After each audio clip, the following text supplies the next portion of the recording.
بلکہ قرآن پاک کہتا ہے سورہ نور آیات 45 کے اندر اللہ تعالیٰ ارشاد فرماتے ہیں تو اللہ ہی نے ہر چلنے پھرنے والے جانوروں کو پانی سے پیدا کیا، تو اس میں بعض ایسے ہیں جو پیٹ کے بل چلتے ہیں، بعض ایسے ہیں جو 2 پاؤں پر چلتے ہیں، اور بعض ایسے ہیں جو 4 پاؤں پر چلتے ہیں، اور اللہ جو چاہتا ہے پیدا کرتا ہے اور وہ ہر چیز پر قادر ہے۔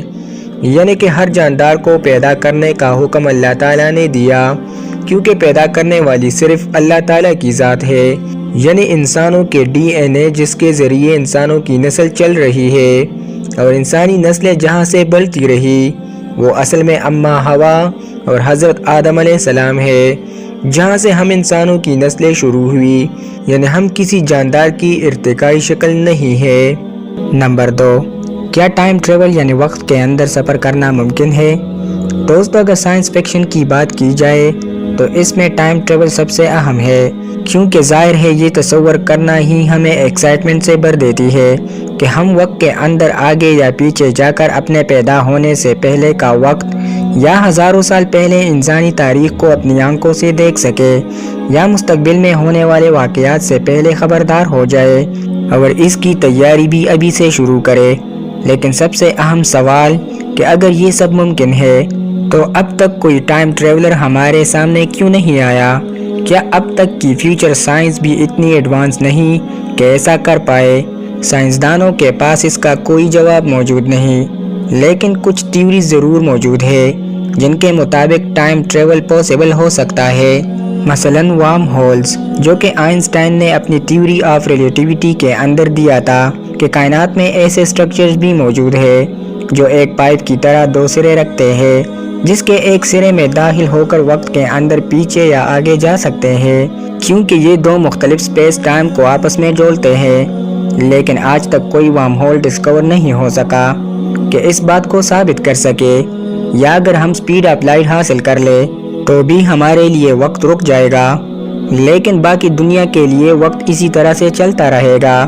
یا پھر بلیک ہول کے اندر سفر کر کے بھی وقت کے اندر سفر کیا جا سکتا ہے، لیکن کوئی اسے ثابت کرنے کے لیے رسک نہیں لے سکتا۔ رسک لینا تو دور کی بات، وہاں تک پہنچ بھی نہیں سکتا۔ لیکن اگر مان لیا جائے کہ وقت کے اندر سفر کرنا ممکن ہے، تو پھر کوئی بھی انسان اپنی ماضی کے اندر سفر کر کے اپنی تقدیر بدل سکتا ہے۔ یعنی وہ ماضی کے اندر سفر کر کے کسی طریقے سے اپنے ماں باپ کو نہ ملا دے، یا خود کو ہی پیدا ہونے نہ دے، یا خود کو پیدا ہونے کے بعد مار دے۔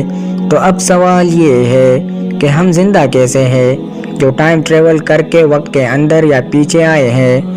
وقت پر کنٹرول صرف اللہ تعالیٰ کے پاس ہے اور کسی کے پاس نہیں ہے۔ یہ وقت اللہ تعالیٰ کی تخلیق ہے اور یہ صرف اللہ تعالیٰ پر لاگو نہیں ہوتا، کیونکہ اسے پیدا کرنے والی ذات خود اللہ تعالیٰ ہے، اور اسی لیے اسے پیدا کرنے والے کی ذات ماضی، مستقبل اور حال سے واقف ہے۔ لیکن سائنس کے پاس نہ اس کی کوئی جواب ہے اور نہ ہی کوئی وضاحت کہ ٹائم دراصل ہے کیا اور یہ کام کیسے کرتا ہے۔ نمبر 3، کیا اس کائنات کا کوئی آخری کنارہ بھی ہے؟ اس کائنات کے اندر آخر کتنے ستارے ہیں؟ کیا ہم اس کائنات کے اندر اکیلے ہیں یا پھر ہم جیسے اور بھی مخلوقات موجود ہیں؟ دوستو، ہماری یونیورس کتنی بڑی ہے؟ اس کا آخری کنارہ کہاں پر ہے؟ یہ سائنسدانوں کے لیے ایک ایسی پہیلی ہے جس کا کوئی جواب نہیں ہے، کیونکہ یہ ایک ایسی سٹرکچر ہے جو کہ لامحدود ہے، کیونکہ یہ ہر لمحہ سپیڈ آف لائٹ سے پھیل رہی ہے۔ یہ پھیلاؤ اس وقت شروع ہوا جب اس کائنات کی شروعات کرنے والا دھماکہ ہوا، جسے بگ بینگ کہتے ہیں، اور کسی غبارے کی طرح یہ اس وقت سے مسلسل پھیل رہی ہے، اور ایک وقت آئے گا جب یہ پھر سے اسی طرح سے مٹ کر اس نقطے کے اندر سما جائے گی جہاں سے اس کی شروعات ہوئی تھی، جسے سائنس کے اندر بگ کرنچ تھیوری کہتے ہیں۔ اور ان دونوں تھیوریز کا ذکر قرآن پاک میں واضح طور پر بیان کیا گیا ہے، یعنی کہ یہ دونوں سائنٹیفک نظریات ایک حقیقت ہے، لیکن سائنس آج تک یہ نہیں بتا سکی کہ یہ کائنات آخر کتنی پھیل چکی ہے۔ ایک اندازے کے مطابق کائنات 93 بلین لائٹ ایئرز تک پھیلی ہوئی ہے، اور ایک لائٹ ایئر سے مراد کہ ہم روشنی کی رفتار سے مسلسل 1 سال تک سفر کریں۔ اور جناب، کیا آپ جانتے ہیں کہ روشنی کی رفتار کتنی ہے؟ آپ کو بتاتا چلوں، سپیڈ آف لائٹ ہے 3 لاکھ کلومیٹر پر سیکنڈ، لیکن یہ کائنات اتنی بڑی ہے کہ اسے ہم دیکھ نہیں سکتے۔ صرف اللہ تعالیٰ کی ذات اس کائنات سے واقف ہے، کیونکہ اسی نے اس کو پیدا کیا اور وہی اس کائنات کا نظام چلانے والا ہے۔ باریون آکسیلیشن اسپیکٹروسکوپک سروے، جسے بوس بھی کہتے ہیں، میکسیکو میں موجود ایک پاورفل ٹیلیسکوپ ہے جس نے یونیورس کا مشاہدہ کرنے کے بعد 12 لاکھ گلیکسیز کو ان کے پوزیشن کے اعتبار سے تیار کیا اور کہا کہ ہماری کائنات پلیٹ ہے، یہ گول یا کروی نہیں ہے۔ لیکن سوال یہ ہے کہ کیا اس پلیٹ یونیورس کا کوئی کنارہ بھی ہے؟ ہم نہیں جانتے۔ ایک اندازے کے مطابق ہماری ملکی وے گلیکسی 1 لاکھ لائٹ ایئرز کی دوری تک پھیلی ہوئی ہے۔ اس میں 250 بلین سے بھی زیادہ ستارے موجود ہیں۔ لیکن پوری کائنات میں ستارے کتنے ہیں اور ان کے پاس گھومتے کسی سیارے پر زمین جیسی زندگی بھی موجود ہے؟ اس بارے میں سائنسدان خاموش ہے۔ انہیں اس بارے میں کوئی اندازہ نہیں ہے، کیونکہ آج تک ایسی کوئی ثبوت ہی نہیں ملا جنہیں بنیاد بنا کر ہم ایلین لائف کا دعویٰ کر سکے۔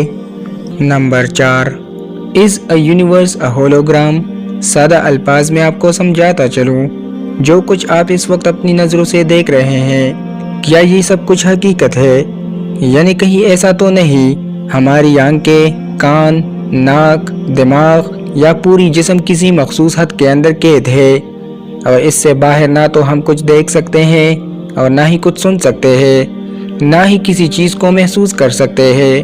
ہمارے آس پاس موجود تمام مخلوقات اور ایون ہماری یونیورس اور کچھ نہیں بلکہ کمپیوٹر پروگرام کی طرح ہے اور ایک ہولوگرام ہے، یعنی کہ دھوکہ، بالکل ایسے ہی جیسے کہ میٹرکس فلم کے اندر دکھایا گیا ہے۔ اور دوسرا یہ کہ ٹائم ہمیشہ سیدھی لائن کے اندر ہی کیوں چلتا ہے؟ یعنی کہ ہم پہلے بچے پیدا ہوتے ہیں، اس کے بعد جوان ہوتے ہیں اور پھر بوڑھے ہوتے ہیں، یہ عمل ریورس کیوں نہیں ہوتا؟ یعنی کہ ہم بوڑھے سے جوان اور جوان سے بچے کیوں نہیں بن سکتے؟ ہماری عمر کیسے بڑھتی ہے؟ ایسا کون سا راز ہے جو ہماری عمر بڑھانے کا ذمہ دار ہے؟ لیکن ہم اسے دیکھ نہیں سکتے، صرف مشاہدہ کر سکتے ہیں۔ شاید بہت کچھ ایسا ہے جسے ہم مشاہدہ تو کر رہے ہیں لیکن سمجھ نہیں پا رہے، اور سائنسدانوں کو نہیں پتا کہ حقیقت یعنی ریئلٹی کیا ہے، کیونکہ وہ انہیں سمجھنے کے لیے جتنا بھی فزکس کی گہرائیوں میں جاتے ہیں، ان کے لیے مزید ایسی پہیلیاں کھولتی چلی جاتی ہے جن کا جواب ہی نہیں ہے۔ کیونکہ سائنس کے اندر ملٹی ورس تھیوری یہ بتاتی ہے کہ ہماری کائنات جیسی کئی اور کائناتیں بھی موجود ہے، لیکن حقیقت کیا ہے وہ ہم نہیں جانتے، اور اس کی وجہ یہی ہے کہ اللہ تعالیٰ انسان کو اپنی اوقات اور اپنی قدرت کی نشانیاں دکھانا چاہتا ہے کہ سمجھ جاؤ تم کسی حادثے یا تجربے کا نتیجہ نہیں ہو بلکہ میری ذات وجود رکھتی ہے۔ دوستو، یہ سچ ہے کہ انسان کے لیے کچھ حدود رکھ دیے گئے ہیں۔ ہماری آنکھیں محسوس ویو لینتھ سے کم یا زیادہ کی چیزوں کو نہیں دیکھ سکتی، کان بھی مخصوص فریکوینسی سے کم یا زیادہ کی چیزوں کو نہیں سن سکتی، لیکن کچھ جانور ایسے کر سکتے ہیں۔ اس کے علاوہ جنات بھی ہمارے ساتھ اسی دنیا میں موجود ہے، لیکن ہم اسے دیکھ نہیں سکتے، بالکل ایسا ہی جیسے کہ ہمارے ہاتھ میں موجود موبائل فون جو کہ الیکٹرو میگنیٹک ویوز استعمال کرتا ہے، بلوٹوتھ ہو، micro waves, X rays, gravity, time, یہ سب کچھ ہماری اسی دنیا کے اندر موجود ہے لیکن ہمیں نظر نہیں آتا، اسی لیے کہ کسی کے پاس اس کا کوئی جواب ہی نہیں ہے کہ کیا یہ دنیا سب کچھ وہی ہے جو کہ نظر آ رہی ہے یا پھر حقیقت کچھ اور ہے۔ اللہ بہتر جاننے والا ہے۔ نمبر 5، زمین پر جانوروں کی کتنے نسلیں موجود ہیں؟ کیا آپ جانتے ہیں اب تک تقریباً جانوروں اور پودوں کی کل 15 لاکھ کے قریب سپیشیز کے بارے میں ہم انسان جانتے ہیں، جو کہ ٹوٹل کی صرف 15% ہے۔ ایک اندازے کے مطابق یہ 1 کروڑ سے بھی زیادہ ہو سکتی ہے، جن میں سے 20 لاکھ تو صرف جانوروں کی قسمیں ہیں۔ ان میں زیادہ تر سمندروں میں موجود ہے اور سمندروں کے بارے میں تو ہم صرف 5% ہی جانتے ہیں۔ مثال کے طور پر سب سے گہرا سمندری حصہ جسے ماریانا ٹرینچ کہتے ہیں، یہ 11 کلومیٹر گہرا ہے۔ یہاں پہلی بار سائنسدانوں کو ایسی 71 پودوں اور سمندری جانوروں کی سپیشیز دیکھنے کو ملی جن کے بارے میں پہلے ہمیں پتہ نہیں تھا، مثلاً سنیل فش جو کہ سمندر کے اندر اس قدر پریشر کے باوجود بھی زندہ رہ سکتی ہے، کہ اس پر 1600 ہاتھیوں کو کھڑا کر دیا جائے، لیکن دنیا بھر کے اندر اس کی اصل تعداد کتنی ہے اس کا سائنسدانوں کو کوئی اندازہ نہیں ہے، کیونکہ ہر 24 گھنٹوں کے اندر 1500 سے 2000 اسپیشیز زمین سے ناپید ہوتی ہے اور ساتھ ساتھ نیو اسپیشیز بھی ڈسکور ہو رہی ہے۔ اس لیے ان کا حساب کتاب رکھنا اور انہیں ڈسکور کرنا دونوں ہی ناممکن کام ہے۔ نمبر 6، ہم سوتے کیوں ہیں؟ ہم خواب کیوں دیکھتے ہیں؟ دوستو، نیند ایک قدرتی عمل ہے جسے انسان پیدا ہونے سے لے کر مرنے تک پورا کرتا ہے۔ اگر ایک شخص روزانہ 8 گھنٹے نیند پوری کرتا ہے تو اس کا مطلب یہ ہے کہ وہ اپنی زندگی کا تیسرا حصہ سو کر گزارتا ہے۔ لیکن سوال یہ ہے کہ آخر ہم سوتے کیوں ہیں؟ اب تک تجربات سے سائنسدانوں کو صرف یہ پتہ چلا ہے کہ نیند کا ایک محسوس حصہ جسے ڈیپ سلیپ کہتے ہیں، اس وقت جب ہم خواب دیکھتے ہیں تو دماغ کے اندر عجیب کیمیکل بدلاؤ آنے لگتے ہیں اور ہماری آنکھیں تیزی سے حرکت کرنے لگتی ہے جسے ریپڈ آئی موومنٹ بھی کہتے ہیں۔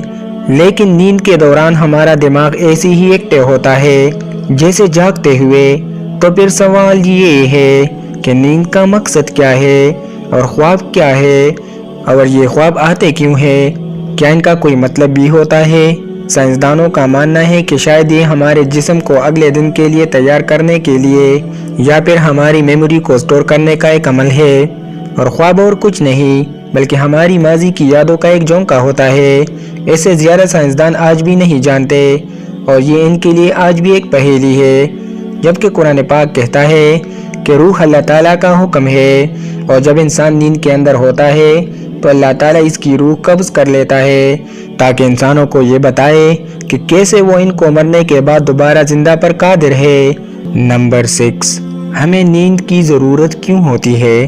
اس کا جواب یہ ہرگز نہیں ہے کہ ہمیں نیند آتی ہے تو ہم اس لیے سوتے ہیں، بلکہ سوچنے والی بات تو یہ ہے کہ ہمارا دماغ اس کمپیوٹر کی سرکٹ کی طرح ہے کہ ہر وقت ہمارے جسم کو کنٹرول کرتا ہے، اسے سگنل بھیج کر ہماری پوری باڈی کو کام کرنے کے لیے تیار کرتا ہے۔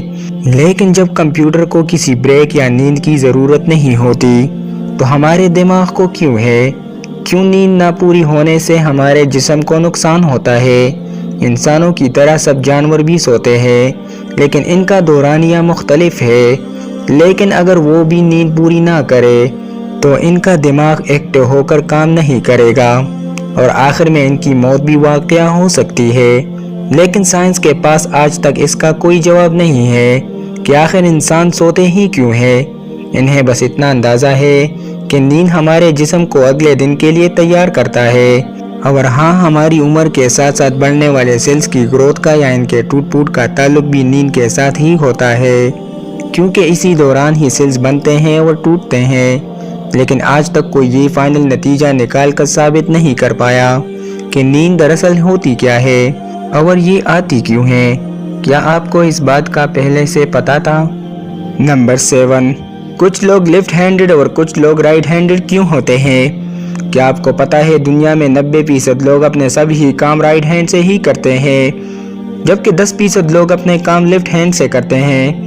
سائنٹیفک نظریات یہ بتاتی ہیں کہ ہم انسانوں کو لینگویج بولنے کی اور موٹر سکلز اور حتیٰ کہ ہمارے مسلز کا تعلق بھی دماغ کے لیفٹ حصے سے جڑا ہوتا ہے۔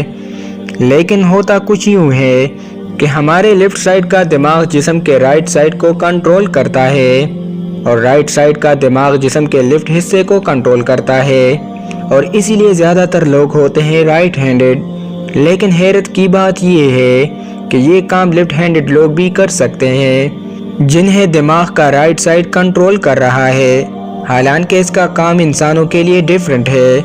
اس کا مطلب تو یہ ہوا کہ ہم انسان چاہے تو دونوں ہاتھوں سے مل کر کوئی بھی کام کر سکتے ہیں، وہ بھی فوکس کر کے، لیکن حقیقت یہ ہے کہ یہ پاسبل نہیں ہے۔